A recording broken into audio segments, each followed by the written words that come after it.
अस्सलाम वालेकुम एवरीवन। आज का जो हमारा टॉपिक है वो है कार्ट रिग्रेशन प्रॉब्लम को डिस्कस करना। इससे लास्ट लेक्चर के अंदर हमने कार्ट एल्गोरिथम को देखा था क्लासिफिकेशन प्रॉब्लम पे। आज हम रिग्रेशन प्रॉब्लम को डिस्कस कर रहे हैं। क्लासिफिकेशन और रिग्रेशन प्रॉब्लम दोनों डिफरेंट होती है। कुछ बच्चे समझ लेते हैं कि सेम ही चीज़ है, सेम प्रोसीजर है। नहीं, प्रोसीजर ऑलमोस्ट सेम होता है, बस थोड़ा बहुत डिफरेंस होता है। रिग्रेशन के अंदर क्या होता है कि हमारे पास न्यूमेरिकल वैल्यूज आ जाती हैं, और क्लासिफिकेशन के अंदर क्या होता है, हमारे पास कैटेगोरिकल डाटा होता है। ठीक हो गया? तो वो आप लोग लास्ट लेक्चर देख लिया होगा तो आप लोगों को समझ आ गई होगी, और आज का डाटा सेट देख के भी आपको अंदाज़ा हो गया होगा। तो मैं पहले रिकमेंड यही करूंगा कि आप लोग क्लासिफिकेशन प्रॉब्लम देखें, क्योंकि वो as compare to regression problem easy होती है। उससे आपको पूरा प्रोसीजर, पूरा उसका एल्गो वर्क फ्लो समझ आ जाता है जिस तरीके से हमने चलना होता है, उसमें क्या करना होता है। सेम स्टेप्स होते हैं, बस चेंज होता है। जिस तरीके से आपने ID3 एल्गोरिथम के अंदर देखा होगा कि उसकी क्लासिफिकेशन प्रॉब्लम के अंदर हम इंफॉर्मेशन गेन निकाल रहे थे, इंट्रोपी का फार्मूला यूज़ कर रहे थे, और सेम प्रोसीजर ही हम यूज़ कर रहे थे रिग्रेशन प्रॉब्लम में। यानी कि ID3 रिग्रेशन प्रॉब्लम के अंदर भी हमने सेम ही प्रोसीजर यूज़ किया था, बट क्या था, उसके अंदर इंट्रोपी का फार्मूला चेंज हो गया था। वहाँ पे हम स्टैंडर्ड डेविएशन निकाल रहे थे। ठीक हो गया? तो इसी तरीके से आज का लेक्चर अगर आप देखें प्रीवियस लेक्चर से, जिसके अंदर हमने कार्ट क्लासिफिकेशन प्रॉब्लम को डिस्कस किया था, उसके अंदर हम जिनी इंडेक्स को कैलकुलेट कर रहे थे। आज हम क्या करेंगे, आज हम वेरिएंस कैलकुलेट करेंगे, और इसमें क्योंकि सबसेट बनाने का एक तरीका होता है। लास्ट प्रॉब्लम के अंदर तो आप लोगों को कैटेगोरिकल डाटा देख के आपको समझ आ जाती थी, आप सबसेट बना लेते थे, और फिर पॉसिबल कॉम्बिनेशंस के आप जिनी इंडेक्स निकाल के एंड पे आप कंप्यूट कर लेते थे। बट रिग्रेशन प्रॉब्लम में सबसे ज़्यादा मसला आता ही आप लोगों को सबसेट बनाने में। तो आज उसी चीज़ को डील करेंगे हम, और एक कॉम्प्लेक्स प्रॉब्लम लिया है, तो इसके ज़रिए आपको समझाते हैं। तो आज हम दो एग्जांपल्स को डिस्कस करेंगे। ठीक हो गया? तो लेक्चर लाजमी एंड तक देखना है। अगर थोड़ा सा लेंथी भी हो जाए तो कोई मसला नहीं, क्योंकि अभी मैं स्टार्ट में ही सारी चीज़ें बता रहा हूँ। अब मुझे नहीं पता कि ये कितना मिनट्स का जाता है लेक्चर। मेरी कोशिश यही है कि कम से कम टाइम में ये पूरा कॉन्सेप्ट डिलीवर कर दूँ आपको। तो स्टार्ट करते हैं। ये हमारे पास है एक डाटा सेट जिसके अंदर 10 रोज है। ठीक हो गया? आपके सामने एक एज का कॉलम है, ब्लॉक्ड है, हाइट है, जेंडर है, BMI है एंड थ्रेड है। ठीक हो गया? हमारा जो टारगेट कॉलम है ना, वो है थ्रेड। ठीक हो गया? तो अब हमने रिग्रेशन प्रॉब्लम इस पे किस तरह निकाली है। मैं दरअसल ना आपको ये जो सामने डाटा सेट है ना, इसका मैं फाइनल आपको आंसर दिखा दूंगा, और इसका एक सब पार्ट मैं आपको करके दिखा, जिससे आप लोगों का अंदाजा हो जाएगा। मतलब कहने का ये कि अगर ये मैं पूरी डाटा सेट वाला ये वाला डाटा सेट पूरा आपको करके दिखाना स्टेप बाय स्टेप अभी, तो ये कोई 1.5 घंटे का लेक्चर चला जाएगा, क्योंकि ये डाटा सेट बहुत बड़ा है। ये मैं क्यों कह रहा हूँ, ये आपको मैं अभी दिखाता हूँ। मैंने एक हैंड रिटन अपने नोट्स बनाए हुए हैं, जिसमें मैंने 4 रोज का डाटा सेट लिया, और इसकी आप PDF दे सकते हैं। ये PDF है 22 पेजेस की, यानी कि सिर्फ ये डाटा सेट है मेरा 4 रोज का, जिसमें 4 रोज है। इसका जो आंसर आया वो मेरा 22 पेजेस पे आया है। तो अगर मैं ये 10 रोज का करता तो ये बहुत ज़्यादा कॉम्प्लेक्स, यानी कि ये कोई 50 पेज 40 पेज मेरे लग जाते। आप हो सकता है क्योंकि मैंने स्टेप बाय स्टेप सारी चीज़ें की है, तो अगर मैं कुछ चीज़ स्किप भी करता तो ये 22 पेज से ज़्यादा 16 पेजेस पे आ जाता, लेकिन फिर भी लेंथी है। तो इस वजह से मैंने ये डाटा सेट लिया, और ये इसी का सब पार्ट है। ठीक हो गया? इसमें से ना, मतलब कि ये टोटल 10 रोज है, इसमें से मैंने कोई सी 4 रोज उठा के आपको ये पूरा प्रॉब्लम सॉल्व किया है। ठीक हो गया? तो इसको मैं एंड पे ना ये वाला भी आपको समझा दूंगा, तो इसलिए मैं कह रहा था कि लेक्चर के एंड तक आपने लाजमी देखना, लेक्चर एंड तक, ताकि आप लोगों को सारी चीज़ें क्लियर हो जाए। ये वाला मैं लाजमी आपको कराऊंगा लेक्चर के एंड पे। ठीक हो गया? उससे पहले ये सारा ये सपोज करेंगे ये हमारा डाटा सेट है, यही क्वेश्चन है, यानी कि जिसके अंदर एज आपको दे दिया, ब्लॉक दे दिया, हाइट दे दिया, जेंडर, BMI, थ्रेड। ठीक हो गया? अब वेरिएंस का क्या फार्मूला आता है, कुछ चीज़ें, इसको मैं इंट्रोपी कह रहा हूँ। इंट्रोपी मैं इस वजह से कह रहा हूँ कि मैं लिंक करना चाह रहा हूँ प्रीवियस लेक्चर्स से, ताकि आप लोगों के लिए आसानी हो याद किस तरीके से रखना। अदरवाइज वो एक होता है ना कि ID3 आप एल्गोरिथम पढ़ के आए तो कार्ट में डिफरेंस हो गया, तो ये थोड़ा बहुत मतलब कि अगर मैं आपको पिछले वाले से ID3 एल्गोरिथम के साथ रिलेट करके समझाऊंगा ना, तो आप लोगों को ऐसा लगेगा कि ये एक ही एल्गोरिथम है ऑलमोस्ट सबके अंदर, बस थोड़ा सा चेंज है। तो वो आप लोगों के लिए इजी हो जाएगा याद रखना। तो हमारे पास वेरिएंस का फॉर्मूला आता है x5 माइनस x का मीन होल का square divide by n। Okay हो गया।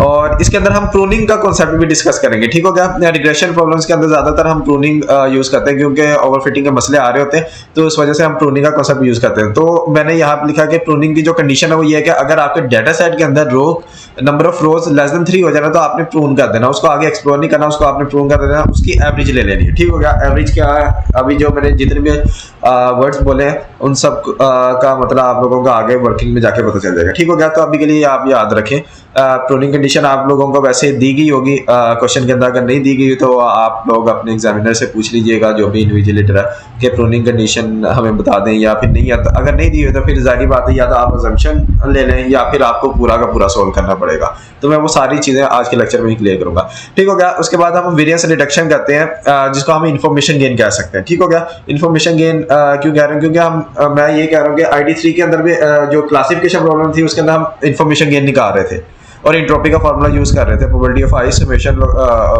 Probability of i log probability of i to the base 2 का समेशन हो गया सा माइनस, ठीक हो गया। हमने वही चीज सेम टू सेम उस ID3 रिग्रेशन प्रॉब्लम में भी की थी, बट वहां पे हम स्टैंडर्ड डेविएशन कंप्यूट कर रहे थे, ठीक हो गया। वो दरअसल ये था कि एंट्रोपी का फार्मूला चेंज हो गया था क्योंकि उधर न्यूमेरिकल वैल्यूज आ गई थी, कारण हम इंफॉर्मेशन गेन ही कंप्यूट रहे थे और एंट्रोपी ही निकाल रहे थे, बट ये था कि एंट्रोपी का फार्मूला जहां पे probability of i log probability of i to the base 2 use कर रहे थे वहां पे हम स्टैंडर्ड डेविएशन का यूज कर रहे थे। सिमिलरली इसी तरीके से अभी जब हमने इसे प्रीवियस क्वेश्चन किया कार्ड क्लासिफिकेशन प्रॉब्लम, उसके अंदर हमने जीएनए इंडेक्स कैलकुलेट किया, वो दरअसल एक किस्म का हमारा आप उसको कह सकते हैं कि एंट्रोपी था, ठीक हो गया। हम उसमें भी इंफॉर्मेशन गेन ही निकाल रहे हैं लेकिन उसमें एंट्रोपी का फार्मूला चेंज हो गया, जीएनए इंडेक्स हो गया। आज हम कार्ड रिग्रेशन प्रॉब्लम कर रहे हैं, इसके अंदर एंट्रोपी ही है और इंफॉर्मेशन गेन ही निकाल रहे हैं, बट एंट्रोपी का फार्मूला चेंज हो गया वेरिएंस से, ठीक हो गया। तो वेरिएंस का फार्मूला हम यूज करेंगे, उसको हम एज अ लेबल कर रहे हैं एंट्रोपी, ओके हो गया। तो उम्मीद है कि आप लोगों के सारे पॉइंट्स क्लियर हो गए होंगे। उसके बाद इंफॉर्मेशन गेन क्या होता है कि टारगेट वेरिएबल की जो एंट्रोपी यानी कि वेरिएंस होगा, क्योंकि हम वेरिएंस यूज कर रहे हैं ना, एंट्रोपी रिप्लेस कर दिया, यहाँ पे वेरिएंस है, तो variance of a target variable minus variance of a child, ठीक हो गया।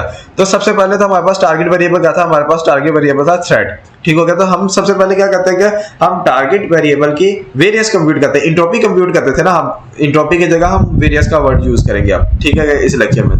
तो थ्रेड वेरिएंस का हम थ्रेड निकाल लेते हैं, क्या एक्स मीन क्या होगा 78 प्लस 85 90 49 को प्लस करके डिवाइड बाय 4 कर देंगे क्योंकि हमारे पास टोटल वैल्यूज कितनी 4 है,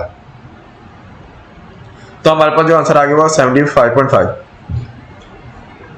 देन हमने वेरिएंस कंप्यूट करना है, वेरिएंस का फार्मूला क्या था कि अभी तो हमने x का मीन निकालना है, x of y minus x यानी कि 78 माइनस 75.5 का स्क्वायर प्लस 85 माइनस 75.5 का square plus 90 minus 75.5 plus 49 minus 75.5 4 का स्क्वायर सम किया डिवाइड बाय n किया, n क्या था हमारे पास total number of values which is equal to 4 यानी कि total number of rows which is equal to 4, ठीक हो गया। तो हमारे पास ये वेरिएंस कंप्यूट होकर आ गया यानी कि टारगेट वेरिएबल का हमारे पास वेरिएंस कंप्यूट होकर आ गया। अब हमने क्या करना है कि अब हमने इनपुट वेरिएबल्स का with respect to target variable हमने इंफॉर्मेशन गेन निकालना है, यानी कि हमने अब इंफॉर्मेशन गेन निकालना है, एज का निकालना, ब्लॉक का निकालना, हाइट का, जेंडर का, बीएमआई का विद रिस्पेक्ट टू थ्रेड, ठीक हो गया। तो सबसे पहले हम एज का निकालते हैं। तो एज का निकालने का फॉर्मूला क्या होता है कि एज के अंदर आपको पता है कि अब हमने सबसेट बनाने होते हैं। क्लासिफिकेशन प्रॉब्लम के अंदर तो आप लोगों के लिए इजी था सबसेट बनाना, उसमें होता था कि लाइक यानी कि ये क्लासिफिकेशन होता था कैटेगोरिकल डाटा सिर्फ और सिर्फ, यानी कि यहाँ पे भी एज के अंदर भी कैटेगोरिकल होगा, ब्लॉक के अंदर भी, हाइट के अंदर भी, जेंडर के अंदर, बीएमआई के अंदर भी और यहाँ पे भी थ्रेड के मतलब कि जो टारगेट वेरिएबल होगा उसके अंदर भी आपका क्या कहते हैं अपना कैटेगोरिकल डाटा होगा। तो उसमें तो हम कहते थे लाइक अगर आप करेंगे ये वाई यस है, एक नो है और एक आप जी सपोज कर लें, तो आप पॉसिबल सबसेट बना लेते थे। एक तो एम्प्टी होगा, फिर एक होगा अलग y का, फिर m का होगा और फिर g का होगा अलग अलग। मतलब कि सबसेट क्या होता था, पहले एम्प्टी होता था, फिर जितने मतलब कि वेरिएबल उन सबका इंडिविजुअल सेट बनता था, सोलो सेट बनता था। देन उसके बाद कॉम्बिनेशन होते थे। अब कॉम्बिनेशन y, n का होगा एक कॉम्बिनेशन, फिर हम कह सकते हैं y, g का बन सकता है, फिर हम कह सकते हैं n, g का एक कॉम्बिनेशन बनेगा और फिर उसके बाद तीनों इकट्ठे आ जाते हैं y, n एंड g। तो हम क्या करते थे कि ये भी डिस्कार्ड कर देते थे और सिंगल और एम्प्टी सेट भी डिस्कार्ड कर देते थे। तो जो दो दो के सबसेट बन रहे होते थे ना, वाई, जिस तरह वाई एम बन रहा है, जी वाई जी बन रहा है, डब्ल्यू एम, इसका हम सबसेट करके सबका हम इंफॉर्मेशन गेन कंप्यूट करते थे और उसमें से जो सबसे हाईएस्ट इंफॉर्मेशन गेन होता था वो हमारा सिलेक्ट हो जाता था और वो वाला सबसेट हमारा बेस्ट स्प्लिट सबसेट कहलाता था। ठीक हो गया। तो बट इसके अंदर क्या करना है हमने, इसके अंदर क्या करते हैं कि इसके अंदर हम मीन निकाल रहे होते थे। किस तरीके से निकालना है, हमने एज का कंप्यूट करना है इंफॉर्मेशन गेन। आपने ना डाटा मैंने यहाँ पे लिख लिया एज और थ्रेड, क्योंकि थ्रेड के साथ ही निकलता है इंफॉर्मेशन गेन, अदरवाइज तो निकलेगा नहीं। अब हमने डाटा को स्प्लिट करना। बेसिकली सबसे पहला सेट होता है कि जब भी आप किसी चाइल्ड यानी कि इनपुट वेरिएबल का इंफॉर्मेशन गेन निकाल रहे हैं by using cart regression problem के अंदर, तो आपने सबसे पहले ना उसको सॉर्ट करना। अब ये देखें 56 है, 75 है, 63, 49, तो आपने इसको सॉर्टेड ऑर्डर में ले जाना। तो सॉर्टेड ऑर्डर यानी कि 56 है, सबसे छोटा 49 है, तो ये 49 पहली रो पे आ जाएगा with respect to thread. Thread भी यानी कि पूरी रो होती है। तो मैंने क्या किया कि पूरा डाटा सेट लेने के बजाय मैंने ना अलग अलग लिख लिया, ये वाले कॉलम ड्रॉप कर दिया। तो सिर्फ अभी मैं एज का कंप्यूट कर रहा था, एज और मैंने थ्रेड ले लिया जो मेरे काम के वेरिएबल्स है।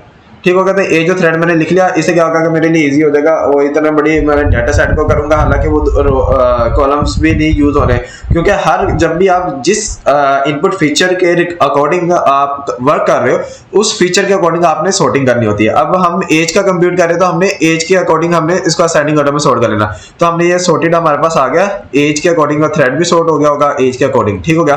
तो ये आ गया हमारे पास डाटा सेट।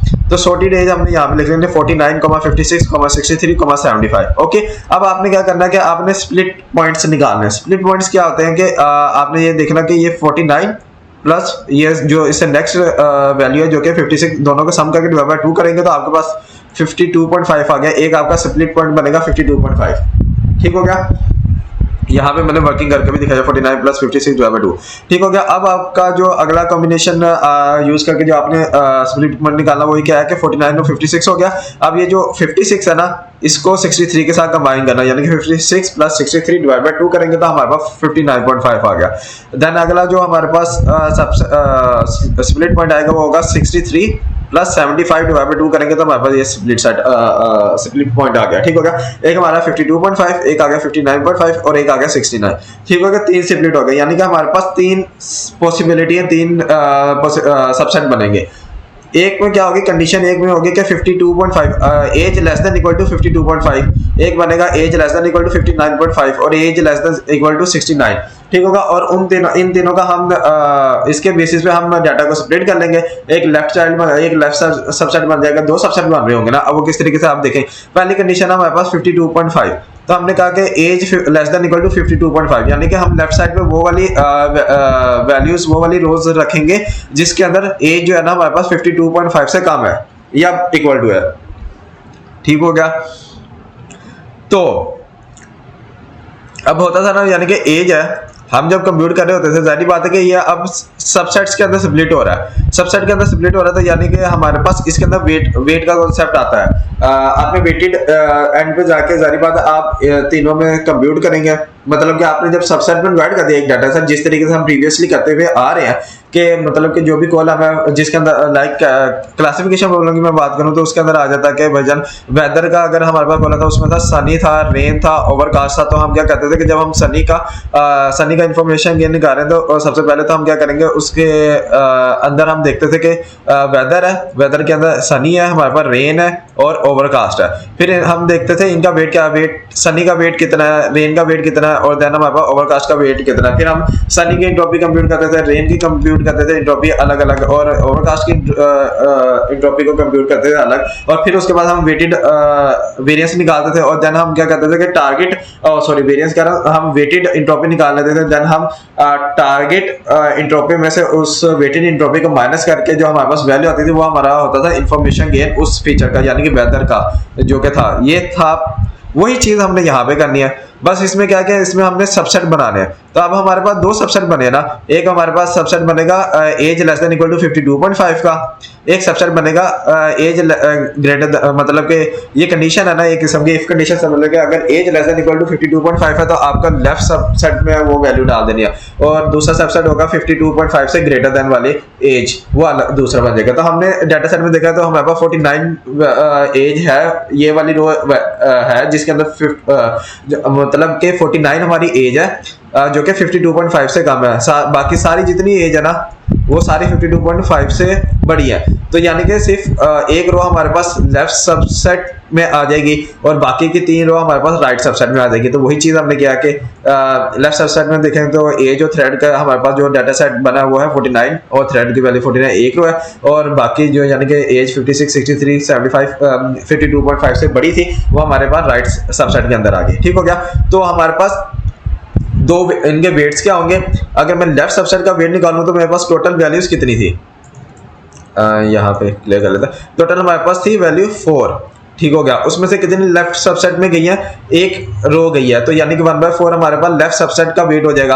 और टोटल हमारे पास 4 रोज थे, उसमें से कितनी रोज हमारे पास राइट सबसेट में गई है, वो थी हमारे पास 3 रोज। तो 3/4 हमारा वेट हो गया राइट सबसेट का। ओके होगा। ये वेट वगैरह कंप्यूट कर लिया और मैंने बताया भी है किस लिए किया है, क्योंकि हम लेफ्ट सबसेट का और राइट सबसेट का अलग अलग हम वेरिएंस कंप्यूट करेंगे। उसके बाद हम वेटेड वेरिएंस निकालेंगे। वेटेड वेरिएंस निकालने के बाद हमने जो सबसे पहले थ्रेड का वेरिएंस यानी कि टारगेट वेरिएंस वेरिएबल का वेरिएंस निकाला था उससे माइनस करेंगे तो हमारे पास इंफॉर्मेशन गेन आ जाएगा इस कंडीशन के अकॉर्डिंग इस सबसेट का। ठीक हो गया। तो वही चीज हमने वेरिएंस निकाला, x का मीन इसका 49 है तो वेरिएंस इसका 0 हो गया। इसका हमने वेरिएंस कंप्यूट किया था, हमारे पास जो वैल्यू आई वो आ गई 24.22। अब हमने क्या करना है कि वेटेड वेरिएंस निकालना है। तो वेटेड वेरिएंस क्या था 1/4, लेफ्ट सबसेट का वेट था 1/4 और उसके वेरिएंस की वैल्यू है 0, तो 1/4 इंटू 0। इसी तरीके से जो राइट सबसेट था उसका वेट था 3/4 और उसके वेरिएंस की वैल्यू 24.2, तो 3/4 मल्टीप्लाई 24.2, तो हमारे पास जो वेटेड वेरिएंस आ गया वो आ गया 18.167। ओके हो गया। अब हमने क्या करना कि ये हमारी एंट्रोपी निकल आई है। ठीक हो गया इस सबसेट के अकॉर्डिंग। तो क्या हुआ कि अब हम इसका इन्फॉर्मेशन निकाल लेते हैं। इन्फॉर्मेशन क्या होगा कि हमारे पास टारगेट वेरिएंस वेरिएबल का जो वेरिएंस था जो कि था 252.25 माइनस कर देंगे जो अभी हमने कंप्यूट किया इस सबसेट का वेरिएंस किधर गया, ये रहा माइनस 18.17। तो हमारे पास जो इन्फॉर्मेशन गेन आ गया वो आ गया 234.08। तो ये हमारा इन्फॉर्मेशन गेन कंप्यूट हो गया। ठीक हो गया। ये एक पॉसिबिलिटी थी। आपके पॉसिबल कितने सबसेट बन सकते थे, क्योंकि ये जो आपके स्प्लिट है ना, ये जितने स्प्लिट्स की है ना आपके इतनी बार आपने ये कंप्यूट करना है। उसके बाद मतलब कि हमारे पास टोटल 3 मतलब कि हमने कंडीशंस बनेंगे। एक 52.5 जो कि अभी हमने कंप्यूट कर लिया, एक इसके अकॉर्डिंग हमने सबसेट बना के उनका इन्फॉर्मेशन ये निकाले। अब हम क्या करेंगे कि अब हम 59.5 के अकॉर्डिंग सबसेट बनाएंगे और उनका इन्फॉर्मेशन ये निकालेंगे। देन इसी तरीके से 69 का हम अकॉर्डिंग सबसेट बनाएंगे और उसका इन्फॉर्मेशन ये निकालेंगे। और देन क्या करेंगे, तीनों में से जिस का इन्फॉर्मेशन ये ज्यादा होगा वो हमारा फाइनल इस आंसर कंसीडर करेंगे। यानी कि 3 इन्फॉर्मेशन गेन आगे तो हम तीनों में से मैक्सिमम वाला ले लेंगे। तो अब हम देखते हैं 59.5 के अकॉर्डिंग क्या करना है कि अब हमने क्या करना है कि एज हमारी लेस देन इक्वल टू 59.5 इसके अकॉर्डिंग हमने सबसेट बनाने हैं। तो age equal less than equal to 59.5 के अकॉर्डिंग अगर हम देखें तो लेफ्ट सबसेट के अंदर हमारे पास 2 वैल्यूज आई है, एक 49 और एक 56। और इसी तरीके से राइट सबसेट के अंदर 63 और 75 है जो कि 59.5 से बड़ी थी। तो हमारे पास लेफ्ट सबसेट का वेट क्या होगा, हमारे पास ओरिजिनल डाटा सेट था ये वाला 4 जिसके अंदर रोज थी, इसमें से 2 हमारे पास लेफ्ट सबसेट में गई है, 2 हमारे पास राइट सबसेट में गई है। तो लेफ्ट सबसेट का हमारे पास वेट होगा 2/4 और राइट का भी सेम ही होगा 2/4। ठीक हो गया। उम्मीद है कि ये लोग आप लोगों को क्लियर हो गया होगा कि वेट किस तरह निकालते हैं, क्योंकि काफी बच्चों को यहाँ पे वेट में ही मसला आ जाता है किस तरीके से निकाल रहे थे। हम ओरिजिनल डाटा सेट को देख रहे थे जो हम यूज कर रहे थे। ठीक हो गया। तो हमारे पास ये लेफ्ट में आ गया, राइट में आ गया, दोनों के हमने वेरिएंस कंप्यूट कर लिया। उसके बाद हमने वेटेड वेरिएंस कंप्यूट कर लिया। वेटेड वेरिएंस ये देखेंगे 2/4 मतलब 210.25 आ गया और 2/4 ये जो राइट सबसेट की वैल्यू आई थी वेरिएंस की वो थी 6.25। तो हमारे पास फाइनल वेरिएंस आ गया 108.25। अब हमने क्या करना, इन्फॉर्मेशन ये निकालना था। तो हमारे पास थ्रेड यानी कि जो टारगेट वेरिएबल का वेरिएंस था वो था 252.25 माइनस कर दिया हमने जो अभी करंट कंप्यूट किया था, हमारे पास ये वाला वेरिएंस आ गया। ओके सॉरी इन्फॉर्मेशन गेन आ गया। इसी के अकॉर्डिंग हमारे पास जो थर्ड कंडीशन थी स्प्लिट की वो थी 69। तो हमने अब क्या करना कि age less than equal to 69 के अकॉर्डिंग आपने सबसेट बना लेना है। तो हमारे पास लेफ्ट सबसेट के अंदर 3 वैल्यूज आ गई हैं और राइट सबसेट के अंदर 1 वैल्यू आ गई है। तो लेफ्ट सबसेट का जो वेट होगा वो होगा 3/4 और राइट वाले का होगा 1/4। तो दोनों का हमने वेरिएंस कंप्यूट किया, वेटेड वेरिएंस कंप्यूट किया। तो हमारे पास इन्फॉर्मेशन गेन निकाला था। इन्फॉर्मेशन गेन किया तो 252.25 माइनस 222.17 था हमारे पास इन्फॉर्मेशन गेन आया 30.08 का। अब हम देखेंगे एक हमारे पास इन्फॉर्मेशन गेन है 30.08 एक हमारे पास इंफॉर्मेशन गेन है 144 और एक हमारे पास इंफॉर्मेशन गेन है 234.08। तीनों में से बड़ा कौन सा है? तीनों में से बड़ा इंफॉर्मेशन, सबसे मैक्सिमम इंफॉर्मेशन गेन क्या है? 234.08। तो इसके अकॉर्डिंग हमें देखने के ये किस स्प्लिट के रिस्पेक्टिव आया था। तो ये हमने जो डाटा सेट स्प्लिट किया था वो किया था एज की बेस पे, age less than equal to 52.5 पे। तो हम ये कंक्लूड कर देंगे कि हमारा जो इस इसका जो फाइनल आंसर आएगा जो हमने रखना है, जिसकी बेस पे हमने आगे वर्किंग करनी, वो ये है कि एज मतलब कि लोएस्ट वेरिएंस है तो जारी बात है वेरिएंस लोएस्ट होगी। तो एक हिंट ये भी होता है कि अगर वेरिएंस आपका जिस कम आ रहा है ना तो उसके रिस्पेक्टिव इंफॉर्मेशन गेन ज्यादा होगा। तो यहाँ भी हिंट है कि यहाँ पे आप टाइम बचा सकते हो कि आप इंफॉर्मेशन गेन कंप्यूट करने में टाइम ना जाया करने लायक, यानी कि ये वाली रो आप कंप्यूट ही ना करें, आप ये वेरिएंस पकड़ लें। तो वेरिएंस में फिर क्या करना है कि जिसका वेरिएंस सबसे कम है वो वाला लेना है। अदरवाइज अगर इंफॉर्मेशन गेन आपने कंप्यूट किया तो इंफॉर्मेशन गेन मैक्सिमम होना चाहिए। ठीक हो गया, क्योंकि ये जो वेरिएंस है ये हमारा एज इंट्रोपी कंप्यूट हो रहा था। इंट्रोपी क्या होता है कि इनका आपस में इनवर्स रिलेशनशिप होता है कि इंट्रोपी अगर ज्यादा है तो इंफॉर्मेशन गेन कम होगी, अगर इंट्रोपी कम है तो यार हमारा इंफॉर्मेशन गेन ज्यादा होगा। तो मैं इंफॉर्मेशन गेन वाला ही सिनेरियो लेके जा रहा हूँ जो कि प्रोसीजर होता है, लेकिन मैंने आपको यहाँ पे बता दिया कि कहाँ पे आप टाइम अपना बचा सकते हैं। अगर एग्जाम में आपके पास इस तरह कंप्यूटेशन टाइम नहीं है थोड़ा, और क्वेश्चन सारी बातें ये लेंथी होते हैं, तो आप यहाँ पे टाइम बचा सकते हैं। अदरवाइज आप इंफॉर्मेशन कंप्यूट करेंगे जो कि पूरा एक एल्गो होता है। ओके हो गया। कुछ टीचर कराते भी हैं वो वेरिएंस के बेस पे करा देते हैं, लेकिन मेरा काम है कि मैं आपको सारे स्टेप्स डिटेल में सब कुछ बताऊं। तो मैं आपको बता भी रहा हूँ कि आप यहाँ से ये भी कर सकते हैं, वो भी ठीक है।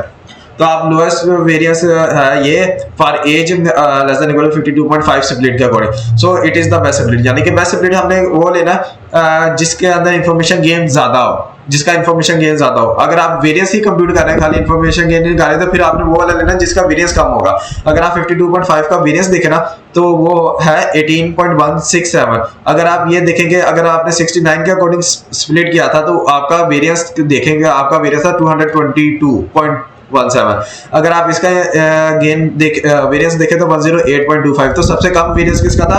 As less than equal to 59.5 का। तो वही हमारा स्प्लिट बनता है, लेकिन इंफॉर्मेशन गेन में हमने मैक्सिमम देखना था। तो आप एक ही चीज याद रखें, मैंने वैसे आपको दोनों चीजें हाईलाइट कर दी। ठीक होगा। तो क्योंकि हम ये तो अभी हमने निकाला है एक कॉलम का, एक फीचर का अभी हमने इंफॉर्मेशन गेन निकाला है, हमने अभी सिर्फ और सिर्फ एज का निकाला है। इसी तरीके से हमने ब्लॉक का निकालना है, हाइट का निकालना है, जेंडर का निकालना है, बीएमआई का निकालना है। और उनके अंदर जिस तरह अभी एज के अंदर हमारे पास 3 सब स्प्लिट्स बने थे, तो यानी कि 3 बार हमने इंफॉर्मेशन गेन कंप्यूट किया, और उसमें से हमने बेस्ट इसलिए लिया था क्योंकि जारी बात है कि हर फीचर का एक बेस्ट होना चाहिए, बट हम 3 तो नहीं ना यूज कर सकते। तो हमारे पास जो बेस्ट स्प्लिट होगी वो हमने देख लिया कि इंफॉर्मेशन गेन जिसका ज्यादा, वो हमारे पास बेस्ट स्प्लिट वो कंक्लूड कर लिया। ठीक होगा। उसके बाद हम ब्लॉक का निकालेंगे, हाइट का निकालेंगे, जेंडर का निकालेंगे, बीएमआई का निकालेंगे, और फिर इसका एक फाइनल टेबल बनेगा जिसके अंदर सबके जो है ना आप कह सकते हैं जो जिसके अंदर हमारे पास बेस्ट स्प्लिट के अकॉर्डिंग इंफॉर्मेशन गेन होगा हर फीचर का। और फिर हमने उसमें से मैक्सिमम इंफॉर्मेशन गेन वाला फीचर पकड़ लेना, उसका हमने क्योंकि रिग्रेशन ट्री बनेगा ना इसका, तो उसका हमने नोट बना देना और फिर हम आगे करते जाएंगे। तो अब मैं ब्लॉक का भी आपको करके दिखा देता हूँ। अब हम ब्लॉक पे कर लेते हैं, ब्लॉक की बात कर लेते हैं। तो ब्लॉक के अकॉर्डिंग हम कंप्यूट कर लेते हैं, तो क्योंकि ये भी आपको कंप्यूटेशन ये आपको समझ आ जाएगी, तो फिर आगे फीचर्स को मुझे डिस्कस करने की जरूरत नहीं पड़ेगी, बल्कि वैसे आपको नोट्स ये सारे मिल जाएंगे। ये मैंने सारे स्टेप बाय स्टेप वर्किंग किया, लेकिन मैं आपको समझाते वक्त ये 2 आपको मैंने कॉलम बता दिए तो काम पूरा हो जाएगा आपका। ठीक हो गया। तो computation for block block attribute यानी कि ब्लॉक फीचर, तो ब्लॉक फीचर को हमने निकाल के रख लिया। अब ये देखेंगे ब्लॉक के अंदर आपके पास कैटेगोरिकल डाटा है, न्यूमेरिकल नहीं है। अगर न्यूमेरिकल होता तो वो तो हमारा एज वाला ही कॉन्सेप्ट था कि एज के अकॉर्डिंग हमने क्या करना था कि सबसे पहले उसको सॉर्ट कर लेना था सेंडिंग ऑर्डर में, देन उसके बाद हमने क्या करना है मिड पॉइंट निकालने थे, यानी कि डाटा स्प्लिट करने के लिए कंडीशंस बनानी थी, मिड पॉइंट निकाल लेने थे। और फिर उसके अकॉर्डिंग अभी जिस तरह हमने एज को कंप्यूट किया कि यानी कि age less than equal to 59.5 है, तो लेफ्ट सबसेट क्या बनेगा, राइट सबसेट क्या बनेगा, उसके अकॉर्डिंग हमने इंफॉर्मेशन गेन निकाला। इसी तरीके से जितनी में मतलब स्प्लिट कंडीशन थी वो हो गया। लेकिन ब्लॉक के अंदर आपके पास है कैटेगोरिकल डाटा, कैटेगोरिकल डाटा तो इसमें आपने देखना कि कैटेगोरिकल किस टाइप के, मतलब कि आपके पास कितनी वैल्यूज आ रही हैं। तो अगर आप देखें तो यहाँ पे आपके पास एक यस की वैल्यू और एक नो की वैल्यू, यही दो रिपीट हो रही है, यूनिक आपके पास दो ही है। तो इस तरह के केस में क्या होता है कि अब ये देखेंगे ये किस्म का क्लासिफिकेशन प्रॉब्लम के ऊपर मैप हो रहा है ऑलमोस्ट, मतलब कि थोड़ा सा उसके साथ मिक्स हो रहा है। तो इसलिए मैंने आपको कहा था कि लेक्चर के स्टार्ट में भी कि आप क्लासिफिकेशन प्रॉब्लम को देख के ये वाला लेक्चर देखिएगा तो आप लोगों के लिए बहुत ज़्यादा इजी हो जाएगा, क्योंकि जब क्लासिफिकेशन का प्रॉब्लम थोड़ा सा इसके अंदर यूज होगा कैटेगोरिकल डाटा के लिए, तो आपने उस टाइम किस तरीके से डील करना है। तो अब ये देखेंगे आपके पास यस और नो है, तो आपके पास यस है और नो है आपके पास। तो आपका यही एक मतलब कि आपने क्या करना कि ब्लॉक्ड है उसकी दो मतलब कि लेफ्ट सबसेट जो बनेगा वो यस के अकॉर्डिंग बन जाएगा और राइट सबसेट जो है वो नो के अकॉर्डिंग बन जाएगा।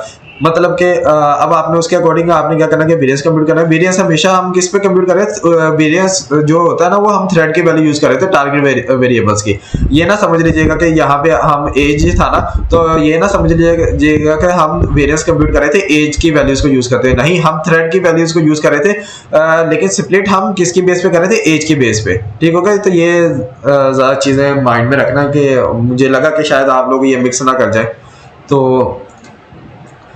तो हमारे पास यस वाली एक ही रो थी, उसके अकॉर्डिंग हमने वेरिएंस कंप्यूट कर लिया एंड राइट सबसेट में हमारे पास 3 रो चली जाएंगी, नो वाली 3 रो थी तो उसका वेट क्या हो जाएगा 3/4 हो जाएगा हमारे पास राइट सबसेट का, और लेफ्ट का हो जाएगा 1/4। तो हमने वेरिएंस कंप्यूट कर लिया, वेटेड वेरिएंस निकाला और हमारे पास ये जो वेरिएंस है इससे हमने इन्फॉर्मेशन गेन निकाल लिया ब्लॉक का, जो क्या है 252.25 माइनस 250 करके हमारे पास 2.08 आ गया। तो ये यहाँ पे ही खत्म हो गया। अब आप कहेंगे कि यहाँ पे क्यों नहीं सबसेट बने।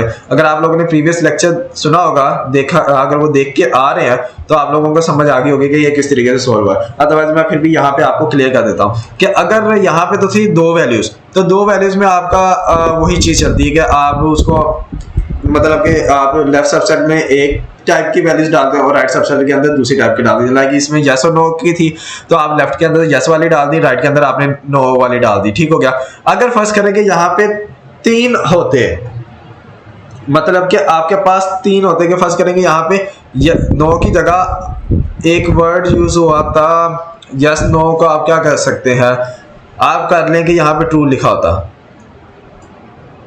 ट्रू लिखा हुआ है। ठीक हो गया। इसका ना मैं टी से डिनोट कर रहा हूँ। ठीक हो गया। तो यस नो ट्रू, यानी कि आपके पास कितनी वैल्यूज आ गई, 3 आ गई। अब आपके पास पॉसिबल सबसेट बनने की कंडीशंस है, वो क्या होती है कि मतलब कि 2 के रेज़ टू पावर 3 है, 3 वैल्यूज है तो आपके पास टोटल 8 सबसेट बनेंगे।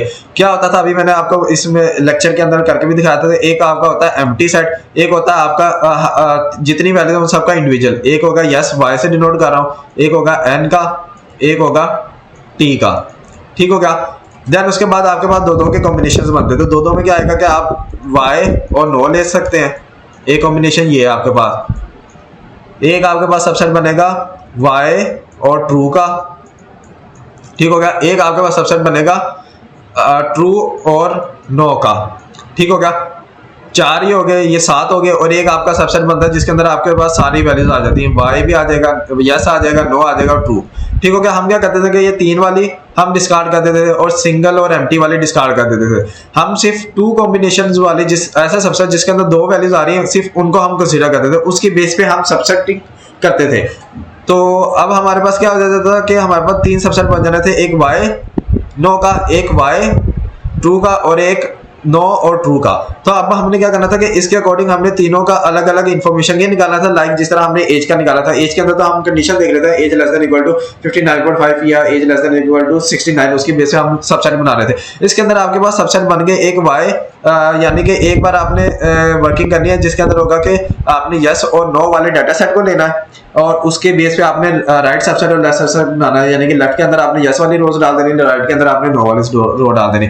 वाई ट्रू का मतलब क्या है कि आपका डाटा सेट हो जाएगा यस और ट्रू के अंदर स्प्लिट, यानी कि उसके अंदर सिर्फ और सिर्फ यस और ट्रू वाली वैल्यूज होंगी और उसकी बेस पे आप लेफ्ट सबसेट बनाएंगे और राइट सबसेट बनाएंगे, यानी कि लेफ्ट में आप यस वाली वैल्यूज डाल दें, राइट में आप ट्रू वाली डाल दें। इस तरीके से आप ट्रू और नो की बेस पे इस डाटा सेट को स्प्लिट कर देंगे जिसके अंदर ट्रू वाली वैल्यूज आ जाएंगी और नो वाली आ जाएगी।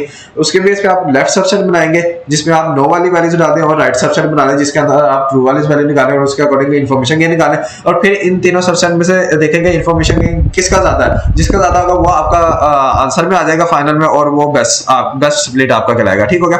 तो ये चीज मैंने यहाँ पे डिस्कस कर दी क्योंकि हो सकता है कि समटाइम्स वो आपको ये कॉम्बिनेशन दे दे, तो उस सिनेरियो में आपने क्या करना है, जब अगर आपके पास है ही दो वैल्यूज तो आपने सिर्फ और सिर्फ उसी को अभी मैंने किया एक को आपने लेफ्ट सबसेट में डाल देना, एक को आपने राइट में डाल देना, तो आपने कर लेना। ये अगर 3 हो तो 3 का भी मैंने बता दिया। इसी तरीके से अगर आपका 4 का होता 2⁴ which is equal to 16 subset बनेंगे तो आपने सबसेट बना लेने और उसमें से देखना कि जो दो यानी कि 2 वैल्यूज वाले सबसेट है वो आपने ले लेना, उसके बेस पे आपने कंपटीशन करनी है। तो मेरे ख्याल से 4 वैल्यूज वाला नहीं आएगा क्योंकि ये आगे ही बहुत ज्यादा लेंथी क्वेश्चन है, तो ये तो फिर आप यही करते रहेंगे, एग्जाम आपका वैसे निकल जाएगा। तो मेरे ख्याल से इतना लेंथी नहीं आएगा, लेकिन मैंने ये फिर भी कॉन्सेप्ट आपको डिस्कस कर दिया। ठीक हो गया। तो अब आपके पास इसको ना मैं डुप्लीकेट टैब में खोल देता हूं ताकि ना बार बार डाटा सेट के लिए जाने में आसानी हो। ठीक हो गया। तो अब ये देख लें कि आप लोग अभी तक लेक्चर देख रहे हैं, तो आप लोगों को अच्छा लग रहा है तो लाजमी बताइएगा कमेंट सेक्शन में कैसा लगा, समझ आ भी रही है या नहीं आ रही। लाइक कीजिएगा और लाजमी यार सब्सक्राइब लाजमी करना यार, मर्जी वाली बात है, आप लोग सब्सक्राइब किए बगैर देख रहे हो तो ऐसा तो ना करो। अब यह रहा हमारे पास डाटा सेट। ठीक हो गया। इसमें से हमने कंप्यूट कर लिया है एज का, ब्लॉक का, क्योंकि मेरे पास भी ज़्यादा टाइम ये मैं आप लोगों के लिए निकाला है। टाइम इवन के मिड स्टार्ट होने वाले हैं, टाइम मेरे पास भी नहीं है, बाकी सब्जेक्ट्स भी देखने हैं कुछ। मैंने जाहिर बात है कि ये भी खुद पहले तैयार करना पड़ता है। ये इवन के मैंने हैंड रिटन नोट्स बनाए तो ये 22 पेज पे गया था, ये इस पर भी काफ़ी टाइम लगा। तो आप बगैर सब्सक्राइब किए देख रहे तो ये तो ज्यादती है ना, फिर तो लाजमी यार सब्सक्राइब करना है। तो अब हमारे पास एज का आ गया, ब्लॉक का आ गया, ओके हो गया। अब हमने निकालना हाइट का, इसी तरीके से निकालना है। और हाइट का भी निकालने में कोई मसला नहीं होगा आप लोगों का। आप देख सकते हैं कि सेम टू सेम एज वाला सिनेरियो होगा। आपने क्या करना है, हाइट वाला हाइट को आपने असेंडिंग ऑर्डर में सॉर्ट कर लेना हाइट के बेस पे, और देन उसके बाद आपने इसकी सबसेट बना लेने, यानी कि सबसेट की कंडीशन निकाल लेनी है। 65 एक हो गया आपका 65 + 67 डिवाइड बाय 2 करके, दूसरी होगी 67 + 69 डिवाइड बाय 2 करके, और एक तीसरी होगी 69 डिवाइड बाय 70 करके, क्योंकि ये असेंडिंग ऑर्डर में था। इसी तरीके से अगर मैं जेंडर की बात करूं तो जेंडर के अंदर आप देखें एक मेल वैल्यू और एक फीमेल है, तो वो आप सेम टू सेम देखेंगे ब्लॉक्ड वाला ही सीन है, ब्लॉक्ड वाली ही वर्किंग होगी। और बीएमआई का देखें तो बीएमआई आप देख सकते हैं कि जिस एज वाला ही सीन है। ठीक हो गया। तो ये सारा आपने कंप्यूट कर लेना। मैं बल्कि यहाँ पे रहने तो यहाँ पे आपको दिखाता हूँ। तो ब्लॉक वाला कंप्यूट कर लिया। ये देखेंगे हाइट वाला, तो हाइट का भी आपके सामने सारी वर्किंग मैंने की हुई है। तो आप लोगों ये देखें स्प्लिट 66 आ गया, 68 69, इसी तरीके से आपने तीनों कर लेना। ये सेम सेम वही वाला जो अभी एज के अकॉर्डिंग मैंने समझाया, क्योंकि अब मैं इसको भी समझाने लग गया ना दोबारा, तो वही चीज़ बार बार रिपीट हो गई और लेक्चर आगे ही लेंथी हो गया, तो और ज़्यादा लेंथी हो जाएगा। ठीक हो गया। इस तरीके से आपने सारे कंप्यूट कर लेने हैं। जेंडर का भी आपने देखिए 2 ही पॉसिबिलिटी थी, तो लेफ्ट में आपने मेल वाली डाल दी, राइट में फीमेल वाली, तो उसके अकॉर्डिंग आपने इन्फॉर्मेशन गेन का। इसी तरीके से बीएमआई के अकॉर्डिंग आपने निकाल लिया। ठीक हो गया। तो आपके पास ये देखें फाइनल टेबल जो है जिसके अंदर सारी आपने बेस्ट स्प्लिट यानी कि इन्फॉर्मेशन। अगर एज की बात करें तो एज के अंदर हमारे पास जो सबसे ज़्यादा जो फाइनल कंक्लूजन हमने की थी वो ये थी कि एज जो था ना हमारे पास <= 59.5, उससे हमारे पास सबसे ज़्यादा इन्फॉर्मेशन गेन आ रहा था, और वो कितना था 234.08। तो वही हमने इस टेबल के अंदर लिख दिया एज है, और हमने साथ बेस्ट स्प्लिट का कॉलम बना लिया हम अपने आसानी के लिए, जो थी एज <= 52.5, और उसका इन्फॉर्मेशन गेन क्या था ये था। उसके बाद ब्लॉक का अगर देखें तो ब्लॉक के अंदर एक ही पॉसिबिलिटी थी और उसका इन्फॉर्मेशन गेन आ गया आपके सामने। तो ब्लॉक का लिखा, तो यहाँ पे जाहिर बात है बेस्ट स्प्लिट क्या होगा, कुछ भी नहीं है, क्योंकि सबसेट वगैरह बने नहीं थे, तो क्योंकि एक ही थी तो वही आई आपके पास इन्फॉर्मेशन गेन। इसी तरीके से हाइट का आपके पास क्या था, हाइट का अगर हम देखें तो हाइट का बेस्ट बिट जो आया था वो ये था कि इसका इन्फॉर्मेशन ये था 234.08, और हाइट थी 69.5 से लेस देन वाला हमारे पास कंडीशन। तो ये हमने बेस्ट बिट डाल दिया और ये हमारे पास आ गया। इसी तरीके से जेंडर का आ गया और बीएमआई का आ गया। अब हमने क्या करना है कि अब हमने देखना कि इन्फॉर्मेशन गेन किस फीचर का ज़्यादा है। तो ये देखें, एक तो ये है और ये भी सेम टू सेम है और ये भी सेम टू सेम, यानी कि 3 फीचर के अंदर टाई आ गया, एक बीएमआई, हाइट और एज, तीनों का सेम इन्फॉर्मेशन गेन आ गया। तो अब आपके इसमें से आपके ऊपर डिपेंड करता है कि आप तीनों में से जो सा भी फीचर चाहे सिलेक्ट कर सकते हैं। तो मैंने एज को सिलेक्ट कर लिया, तो एज को सिलेक्ट किया, तो एज के मैंने देखना, मैंने क्या किया कि मेरे पास एज सिलेक्ट हो गया, ठीक हो गया, मैंने एज को सिलेक्ट किया। अब मैंने क्या करना कि मैंने इसका बेस्ट स्प्लिट देखना कि बेस्ट स्प्लिट क्या था इसका। तो एज का बेस्ट स्प्लिट था 52.5 से कम एज का, तो मेरे पास आ गया रूट नोट बन गई age less than equal to 52.5। तो जारी बात है कि यस, यानी कि अगर कंडीशन ट्रू होगी तो मेरे लेफ्ट साइड पे कौन सी रोज आएंगी। मैंने क्या करना कि अब मैं ओरिजिनल डाटा सेट में जाऊंगा। ओरिजिनल डाटा सेट में मेरे पास ये यूज कर रहे थे ना हम, तो एज की बेस पे मैंने एज वाला इसको मैं रिमूव कर देता हूँ, ठीक हो गया। एज वाला मैंने कॉलम सेलेक्ट कर लिया, तो एज में मैंने देखा कि एज की बेस्ट स्प्लिट क्या थी, मेरे पास एज की बेस्ट स्प्लिट थी 52.5 से लेस देन इक्वल टू होगी। तो मेरे पास 52.5 से लेस देन इक्वल टू होगी, तो यानी कि 49 एक ही रो आ रही है, एक ही रो आ रही है जो कि जिसके अंदर मतलब कि एज मेरी 49 यानी कि लेस देन जो कि कंडीशन को सेटिस्फाई कर रही है। तो यानी कि मेरे लेफ्ट साइड पे यस वाले में सिर्फ और सिर्फ एक रो आ रही है, और उसका आंसर क्या है अगर मैं देखूंगा उसके थ्रेड की वैल्यू है 49, तो मैंने यहाँ पे 49 लिख दिया, ठीक हो गया। तो यहाँ पे मैंने लिखा कि ये थ्रेड कॉलम की वैल्यू है, ये ना समझ लीजिएगा कि मैंने एज लिख दिया, ठीक हो गया। तो एज अब क्या था ओरिजिनल डाटा सेट के अंदर ये था, और 3 बाकी रोज थी, वो थी एज 52.5 से ग्रेटर देन। तो ये मेरे पास राइट सबसेट यानी कि राइट चाइल्ड में चली गई, यानी कि मेरे पास एज इसमें क्या है 56, 63, 75, यानी कि मेरा ये जो डाटा सेट है ना ये 2 हिस्सों में तकसीम हुआ, 2 पार्ट्स में डिवाइड हुआ। लेफ्ट पार्ट के अंदर मेरे पास क्या है जिसके अंदर एज 49 थी, राइट पार्ट के अंदर मेरे पास क्या है जिसके अंदर मेरे पास एज है 56, 63, 75, यानी कि ये पूरी रोज मेरे पास, ये जो पूरी रो है ना ये मेरे राइट चाइल्ड में चली गई, और ये वाली जो रो है 49 वाली, इसको मैं दूसरे कलर से हाईलाइट कर देता हूं, ये वाली रो है ये मेरे पास लेफ्ट चाइल्ड में चली गई। तो वो एक ही रो थी, तो उसके अंदर मेरे पास आंसर आ गया थ्रेड का 49। अब यहाँ पे प्रूनिंग कंडीशन यूज हो रही होती है, तो ये देखें एक रो थी तो मेरा वही आ गया। तो कंडीशन मेरी क्या थी कि अगर रो मेरी लेस देन 3 हो जाती है, यानी कि इस तरह मेरे पास डाटा जब स्प्लिट हुआ है 2 पार्ट्स के अंदर, 2 सबसेट्स के अंदर, तो उसमें मैंने रोज को काउंट किया कि अगर मेरी रोज लेस देन होगी 3 यानी कि 2 रोज है या 2 से कम है, तो मैंने उसको प्रूव कर देना। तो आप देखेंगे एक रो थी तो उसको मैंने प्रूव कर दिया तो वही वैल्यू आ गई, अगर 2 थी तो मैंने उसका एवरेज कंप्यूट कर लेना था थ्रेड वाली वैल्यू का, ठीक होगा। तो ये मैंने इसी तरीके से मतलब क्वेश्चन सॉल्व कराया ताकि आप लोगों को जितने भी इसके अंदर कॉन्सेप्ट है वो सारे के सारे एक ही लेक्चर में कवर हो जाए। तो आपने क्या करना कि आप ये जारी बात है इसका तो आंसर आ गया, ये इसका आंसर नहीं आया, और ये हमेशा ये जो कार्ट एल्गोरिथम होता है ना ये बाइनरी ट्री होता है, इसके हमेशा 2 चाइल्ड होंगे। ये नहीं होगा कि ID3 एल्गोरिथम की तरह इसके अंदर भी कोई 3 या 4 चाइल्ड बनेंगे, नहीं, इसके अंदर 2 आपके चाइल्ड बनते हैं, ठीक हो गया। तो अब आपके पास डाटा सेट है क्या है 56, 63, 75, वो मैंने यहाँ पे नोट डाउन कर लिया क्योंकि लेफ्ट वाला तो मेरा कंप्लीट हो गया, रूट लीफ नोड तक पहुंच गया मैं, राइट से तो अभी तक लीफ नोड नहीं आया। तो मैंने राइट डाटा सेट वाला जो राइट सबसेट जो राइट साइड का डाटा सेट था वो उठा लिया 56, 75, 63। और दूसरी बात ये कि ID3 एल्गोरिथम क्या था कि उसके अंदर हम ये वाला अब हमने एज सेलेक्ट कर लिया ना, एज वाला फीचर हमारा नोट बन गया, तो हम क्या करते थे उसको डिस्कार्ड कर देते थे। लेकिन कार्ट एल्गोरिथम में ये डिफरेंस है, हम इसके अंदर ये डिस्कार्ड नहीं करते, इसकी दोबारा हम कंप्यूटेशन करेंगे। वेरियंस मतलब कि इसको भी हम दोबारा कंप्यूट करेंगे, हो सकता है ये दोबारा आ जाए और आ भी सकता है, ये इस लेक्चर के अंदर भी पता लगा आपको समझ आ जाएगा। ये एक इंपॉर्टेंट डिफरेंस है ID3 एल्गोरिथम के अंदर और कार्ट एल्गोरिथम के अंदर, कि आपने ये वाला फीचर लेके चलना, यानी कि आपके जितने ओरिजिनल डाटा सेट के अंदर फीचर्स थे ना, age, blog, height, gender, BMI, जब भी डाटा स्प्लिट होगा ना तो ये सारे के सारे फीचर होंगे, कोई भी फीचर ड्रॉप नहीं होगा, ठीक होगा। उनमें रोज कम हो सकती है लेकिन फीचर नहीं ड्रॉप होगा। ID3 एल्गोरिथम के अंदर हम क्या करते थे कि वो वाला फीचर ड्रॉप करते थे, क्यों? उसमें होता था कि भजन ये देखेंगे आप रूट नोड के अंदर आ गया एज फीचर, तो उससे आगे जो चाइल्ड बनेंगे उसके अंदर एज का कोई लेना देना नहीं होगा, तो ये उसके अंदर होता था लेकिन कार्ड के अंदर नहीं होता। कार्ड के अंदर हमेशा जितने नंबर ऑफ फीचर्स हैं वो सेम टू सेम ही रहेंगे। देखें age, blog, height, gender, BMI, thread, ठीक हो गया सारा का। अब आपने क्या करना है कि इसकी बेस पे वही वर्किंग करनी है जो अभी हमने प्रीवियसली डिस्कस की थी। थ्रेड का आपने क्या किया कि वेरियस कंप्यूट किया, क्योंकि टारगेट वेरिएबल क्या था थ्रेड है, उसका वेरियस कंप्यूट किया। इसके जरिए आपने कंप्यूटेशन ऑफ एज की, एज को क्या किया कि असेंडिंग ऑर्डर में सॉर्ट कर लिया। उसके बेस पे आपने क्या किया कि स्प्लिट कंडीशन निकाल ली, क्या कि 56, 63, 75 है, तो इसमें क्या होगा, एक होगा 56 + 63 डिवाइड बाय 2 हो जाएगा, दूसरा हो जाएगा 63 + 75 डिवाइड बाय 2। तो हमारे पास एक कंडीशन ये आ गई, एक ये आ गई। तो ये हमारे पास स्प्लिट कंडीशंस हो गई। इसके बेस पे यानी कि हमने दोनों के अकॉर्डिंग सबसेट बना लिया और दोनों के हमने इन्फॉर्मेशन गेन निकाले और दोनों में से फिर हमने कंपेयर कर लिया कि किसका इन्फॉर्मेशन गेन ज्यादा, वो वाला हमारा फाइनल कंक्लूड हो गया। ठीक हो गया। तो मैं ये सारी आप वर्किंग देख सकते हैं। ये सारे हैंड रिटन नोट्स आपको मेरे चैनल की डिस्क्रिप्शन में लिंक है ड्राइव का या वेबसाइट का, वहां पे आपको जाके इजीली मिल जाएंगे। ठीक हो गया।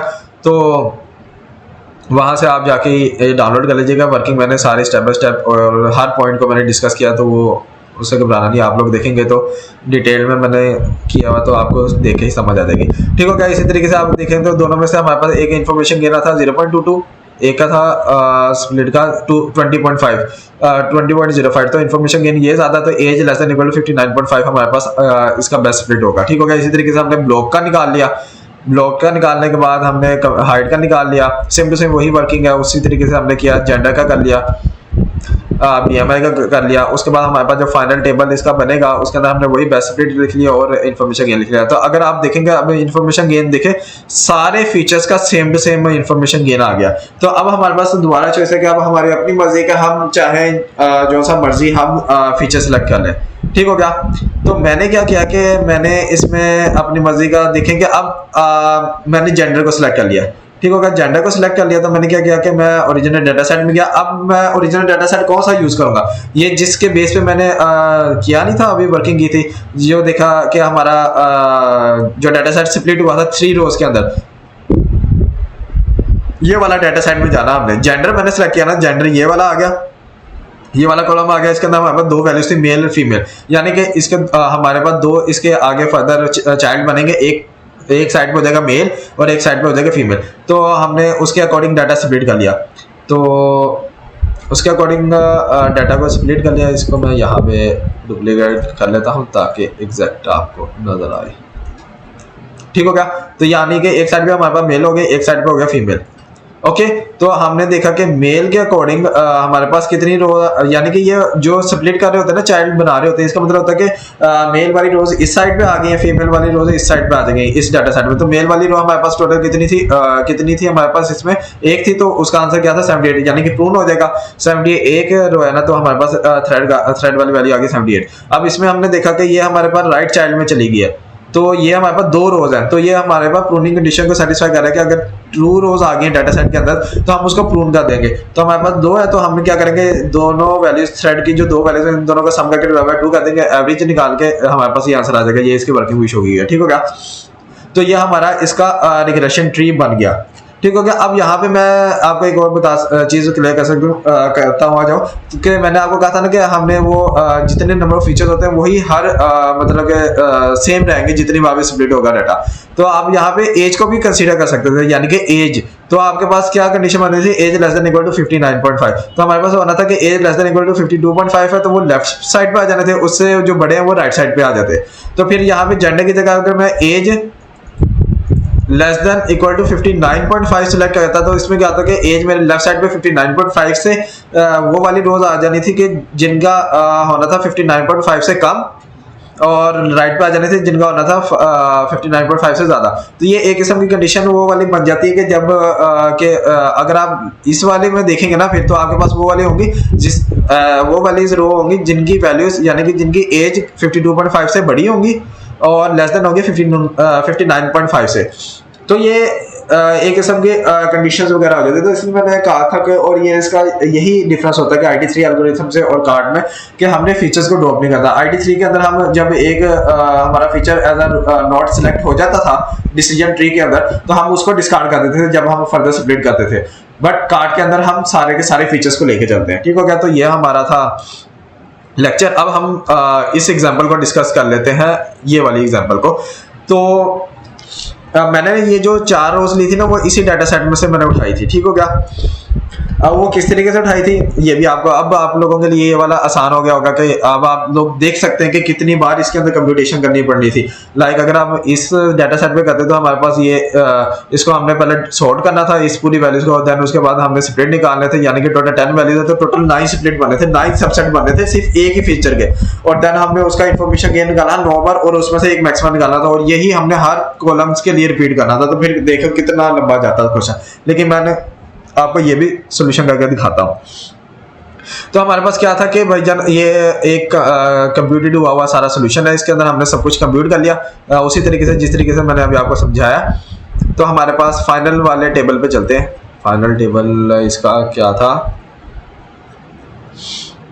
ये रहा फाइनल टेबल। तो इसमें अगर हम देखेंगे इसने ना वेरिएंस कंप्यूट किया हुआ, खाली इंफॉर्मेशन गेन भी कंप्यूट करना था। ठीक हो गया। तो इन्फॉर्मेशन गेन ना मैंने आपको बताया था कि इन्फॉर्मेशन गेन के अगर बेस पे हमने डिसीजन लेना तो हम मैक्सिमम वैल्यू लेते हैं, अगर हमने वेरिएंस की बेस पे लेना तो हम वो वाली वेरिएंस लेते हैं जिसका कम सबसे कम मिनिमम होती है, हमारा BMI हुआ। तो यानी कि हमारी एक नोट बन रही थी BMI, हमारी कंडीशन हो जानी थी BMI less than equal to 35.5 और लेफ्ट साइड पे हमारे पास इसे कम वाली रो आ जानी थी, तो राइट साइड पे हो जाना था। तो लेफ्ट सब ट्री हमारा जो बन रहा था उसके अंदर हमारे पास ये वाली रोज आ जानी थी। ठीक हो गया। तो इसके ऊपर वर्किंग करनी थी हमने अलग से, मतलब कि इसके ऊपर अलग चलना था और ये लेफ्ट सबसेट ट्री का हम कंप्यूट कर लेते। ठीक हो गया। तो ये कंप्यूटेशन लेफ्ट सबसेट ट्री की यहाँ पे की हुई है सारी। ओके। और उसके बाद यानी कि जेंडर हमारा सिलेक्ट हुआ है, ये देखेंगे हमारा BMI less than equal to 35.5 था। यस, तो हमारे पास लेफ्ट सबसेट सब ट्री के अंदर मैंने अभी आपको डाटा सेट दिखाया था, उसके अंदर 6 रोज आई थी हमारे पास। मैं इसको ना डुप्लीकेट भी कर लेता हूँ ताकि आप लोगों को ओरिजिनल डाटा सेट दिखा सकूँ। तो ये आप देख सकते हैं कि ये ओरिजिनल डाटा सेट था 10 रोज का। तो इसमें से हमारे पास जो लेफ्ट सब ट्री वाला डाटा सेट था वो था ये वाला। तो ये देखें 1 2 3 4 5 6 रोज आई थी लेफ्ट सब ट्री के अंदर। तो उसकी वजह से जब हमने कंप्यूटेशन की तो हमारे पास जो नेक्स्ट सिलेक्ट हुई वो हाइट हुई, देन उसके बेस पे हमने क्या कंप्यूटेशन की तो ये हमारे पास आ गया। ओके हो गया। और फिर अब हमारे पास जो राइट सब ट्री था ना उसके अंदर ये था 1 2 3 4 5 6, इसके अलावा जो रोज रह गई थी वो हमारे पास राइट सब ट्री बनता था। ठीक हो गया। तो वो मैंने क्या किया कि वो राइट सब ट्री मैंने ये वाला, मतलब कि ये वाली रोज थी जो मेरे राइट सब ट्री के अंदर थी। ठीक हो गया। ये अब मैं ना आप लोगों को रेस कर देता हूँ। तो ये मेरे पास राइट सब ट्री का डाटा सेट है, ये वाली 4 रोज, यानी कि टोटल 10 रोज थी हमारे पास, उसमें से 6 जो थी वो लेफ्ट सब ट्री के अंदर चली गई थी और जो राइट सब 4 बची थी ना वो हमारे पास राइट सब ट्री में आई थी। तो ये जो मैंने वर्किंग आपको करके दिखाई है ना, ये मेरे पास एक किस्म का मैंने राइट सब ट्री को कंप्यूट कर लिया। ठीक हो गया। तो राइट सब ट्री को कंप्यूट कर लिया। तो यहाँ पे आप देख सकते हैं कि मेरा जब ट्री बनता मुकम्मल तो ये लेफ्ट सब ट्री तो कंप्यूट हुआ था, तो राइट सब ट्री मैं यहाँ पे कंप्यूट कर लेता। यहाँ पे मेरे पास मैंने लिया था जेंडर को। ठीक हो गया। जेंडर को लिया था और उसमें था कि यहाँ पे होगा फाइनल जेंडर में था मेल और फीमेल। यहाँ पे मैं मेल को लिखा था और यहाँ पे मैंने फीमेल्स को लिखा था। तो उसके अकॉर्डिंग मेरा आंसर जो आया था वो था 78 और 87.5। तो यहाँ पे 78 आया था मेरा आंसर और यहाँ पे आया था 87.5। ठीक हो गया। तो ये उम्मीद है कि आप लोगों को सॉरी जेंडर तो आया, जेंडर से पहले यहाँ पे एक और था। दरअसल ये पूरा जो मेरे पास ट्री है ना ये मेरा राइट सब ट्री बना है। उससे पहले था मेरे पास age less than equal to 52.5 का। तो यानी कि यहाँ पे ना थोड़ी गलती कर दी, जेंडर से पहले ना मेरे पास एज का आना था, एज का स्प्लिट आना था। यानी कि मैं इसको यहाँ पे कर लेता हूँ इस तरीके से। ए यहाँ पे था condition age less than equal to 52.5। ठीक हो गया। 52.5 से जो लेस देन थी ये था मेरा 9 वाली साइड पे था और जो यस वाला था वो उसका मेरे पास आंसर आया था 49। यहाँ पे 49 आ गया। तो ये मेरे पास मुकम्मल ट्री बन जाना था इस प्रॉब्लम का। ठीक हो गया। तो मैंने क्या किया कि मैंने पूरा करने के बजाय मैंने आपको राइट सब ट्री सारा एक्सप्लोर करके दिखा दिया। लेफ्ट सब ट्री की वर्किंग इस PDF में आपको मिल जाएगी, किस नाम से, कार्ट रिग्रेशन एग्जांपल 1 के नाम से। और जो राइट सब ट्री है उसकी एग्जांपल उसका सॉल्यूशन आपको कार्ट रिग्रेशन प्रॉब्लम की PDF में मिल जाएगा। तो ठीक हो गया। तो ये वाला क्लियर हो गया आपको। उम्मीद है कि सारी वर्किंग सब कुछ क्लियर हो गया होगा। अब आपसे नेक्स्ट लेक्चर मुलाकात होगी, तब तक के लिए